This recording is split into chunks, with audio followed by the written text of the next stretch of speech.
ಪಕೋಡಗಳಲ್ಲಿ ಹಲವಾರು ವಿಧನ ನಾವು ಈಗಾಗಲೇ ನೋಡಿದ್ದೇವೆ. ತರಕಾರಿಗಳಿಂದ ಮಾಡೋದು, ತರಕಾರಿ ಹಾಕದೆ ಮಾಡುವಂಥದ್ದು. ಈರುಳ್ಳಿ ಪಕೋಡದಲ್ಲೇ ನಾವು 2-3 ವಿಧಗಳನ್ನು ನೋಡಿದ್ದೇವೆ. ಇವತ್ತಿನ ಪಕೋಡದಲ್ಲಿಯೂ ಜಾಸ್ತಿ ನಿಮಗೆ ಫ್ಲೇವರ್ ತಿನ್ನುವಾಗ ಸಿಗೋದು ಈರುಳ್ಳಿಯದ್ದೇ. ಆದರೆ ಇದಕ್ಕೆ ಸ್ವಲ್ಪ ತರಕಾರಿ ಮತ್ತು ಹೆಸರುಬೇಳೆನೆಲ್ಲ ಹಾಕಿ ಇನ್ನೂ ಸ್ವಲ್ಪ ಭಿನ್ನವಾಗಿ ರುಚಿಯಾಗಿ ಮಾಡಿದ್ದೇನೆ. ಟ್ರೈ ಮಾಡಿ ನೋಡಿ. ಹಾಯ್, ಎಲ್ಲರಿಗೂ ನಮಸ್ಕಾರ. ನಾನು ಅಂಬಿಕಾ ಶೆಟ್ಟಿ. ಸವಿರುಚಿ ಕಾರ್ಯಕ್ರಮಕ್ಕೆ ನಿಮಗೆಲ್ಲರಿಗೂ ಸ್ವಾಗತ. ಈರುಳ್ಳಿಯ ಫ್ಲೇವರ್ ಜಾಸ್ತಿ ಇರ್ತದೆ ಅಂತ ಹೇಳಿದೆ. ನಾನು 2 ದೊಡ್ಡ ಗಾತ್ರದ ಈರುಳ್ಳಿಯನ್ನು ಉದ್ದಕ್ಕೆ ತೆಳ್ಳಗೆ ಹೆಚ್ಚಿ ಹಾಕಿದ್ದೇನೆ. ಅದಕ್ಕೆ 3/4 ಚಮಚ ಉಪ್ಪು, 1/4 ಚಮಚ ಅರಿಶಿನ ಪುಡಿ ಹಾಕಿ ಮೊದಲೇ ಚೆನ್ನಾಗಿ ಹೀಗೆ ಕಲಸಿ ಇಟ್ಟರೆ ಈರುಳ್ಳಿಯಲ್ಲಿ ನೀರು ಒಡೀತದೆ. ಹಾಗೆ ನೀರು ಒಡೆಯೋದ್ರಿಂದ ನಂತರ ನಮಗೆ ಅದನ್ನು ಪಕೋಡ ಕಲಿಸುವಾಗ ಎಕ್ಸ್ಟ್ರಾ ನೀರು ಹಾಕುವ ಅವಶ್ಯಕತೆ ಕಡಿಮೆ ಆಗ್ತದೆ. ಅದರಿಂದ ಪಕೋಡ ಕ್ರಿಸ್ಪಿಯಾಗಿ ಇರ್ತದೆ. ಹೀಗೆ ಕಲಸಿ ಅದನ್ನ ಪಕ್ಕಕ್ಕೆ ಇಡೋಣ. ನಾನಿಲ್ಲಿ 1 ಗಂಟೆ ಕಾಲ ಅರ್ಧ ಕಪ್ ಆಗುವಷ್ಟು ಹೆಸರು ಬೇಳೆನ ನೆನೆಸಿ ಇಟ್ಟಿದ್ದೆ. ಚೆನ್ನಾಗಿ ತೊಳೆದು ನೀರನ್ನೆಲ್ಲ ಬಸಿದು ಅದನ್ನು ರುಬ್ಬೋ ಜಾರಿಗೆ ಹಾಕಿ ಸ್ವಲ್ಪ ರುಬ್ಕೊಳ್ಬೇಕು. ರುಬ್ಬುವಾಗ ತರಿಯಾಗಿ ರುಬ್ಕೊಂಡ್ರೆ ಸಾಕಾಗ್ತದೆ.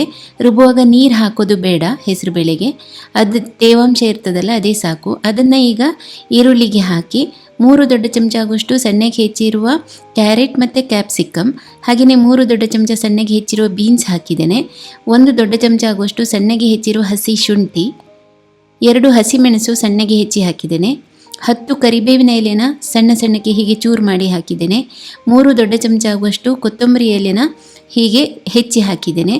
ಜೊತೆಗೇ ಮೆಂತ್ಯ ಎಲೆ ಕೂಡ ಹಾಕ್ತಾ ಇದ್ದೇನೆ, 3 ದೊಡ್ಡ ಚಮಚ ಆಗುವಷ್ಟು. ಅದನ್ನು ಕೂಡ ಹೆಚ್ಚಿ ಹಾಕಿರೋದು. ಹಾಗೆಯೇ ಸಬ್ಬಸಿಗೆ ಸೊಪ್ಪನ್ನು ಹಾಕಿದ್ದೇನೆ, 3 ದೊಡ್ಡ ಚಮಚ ಆಗುವಷ್ಟು. ಅದನ್ನು ಕೂಡ ಹೆಚ್ಚಿ ಹಾಕಿದ್ದೇನೆ. ಇದನ್ನು ಈಗ ಚೆನ್ನಾಗಿ ಕಲಿಸ್ಕೊಳ್ಬೇಕು. ಇದಕ್ಕೆ ನಾನು ಅಕ್ಕಿ ಹಿಟ್ಟನ್ನು ಕೂಡ ಹಾಕ್ತೇನೆ. ಆದರೆ ಮೊದಲು ಇದನ್ನು ಚೆನ್ನಾಗಿ ಕಲಸಿ ಎಷ್ಟು ಬೈಂಡಿಂಗ್ ಇದೆ ಅಂತ ನೋಡ್ಕೊಳ್ಬೇಕು. ಅದಕ್ಕೆ ಸರಿಯಾಗಿ ಅಕ್ಕಿ ಹಿಟ್ಟು ಹಾಕ್ಕೊಳ್ಬೇಕಾಗ್ತದೆ. ನಾನಿಲ್ಲಿ 3 ದೊಡ್ಡ ಚಮಚ ಆಗುವಷ್ಟು ಅಕ್ಕಿ ಹಿಟ್ಟು ಹಾಕಿದ್ದೇನೆ. ಅಕ್ಕಿ ಹಿಟ್ಟು ತುಂಬ ಹಾಕಿದರೆ ನಿಮಗೆ ರುಚಿ ಸ್ವಲ್ಪ ಭಿನ್ನವಾಗಿ ಬರ್ತದೆ. ಇದು ತರಕಾರಿ ಮತ್ತು ಈರುಳ್ಳಿಯ ಫ್ಲೇವರ್ ಹಾಗೆ ಇರಬೇಕು ಅಂತಂದರೆ ಅಕ್ಕಿ ಹಿಟ್ಟನ್ನು ಸ್ವಲ್ಪ ಕಡಿಮೆ ಹಾಕ್ಕೊಳ್ಳಿ. ಚೆನ್ನಾಗಿ ಅದನ್ನು ಕಲಸಿ, ನಾನಿಲ್ಲಿ ಸೋಡಾ ಏನೂ ಹಾಕಿಲ್ಲ.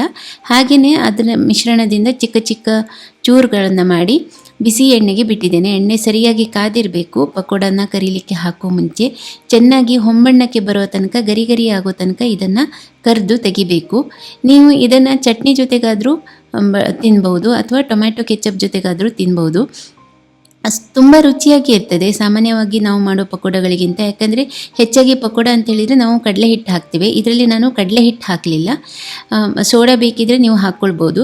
ತರಕಾರಿಗಳು ಅಷ್ಟೇ, ನೀವು ಈ ಆಲೂಗಡ್ಡೆ ಹಾಕ್ಲಿಕ್ಕೆ ಹೋಗಬೇಡಿ. ಆಲೂಗಡ್ಡೆ ಹಾಕಿದರೆ ಪಕೋಡ ಸ್ವಲ್ಪ ಮೆತ್ತಗಾಗ್ತದೆ.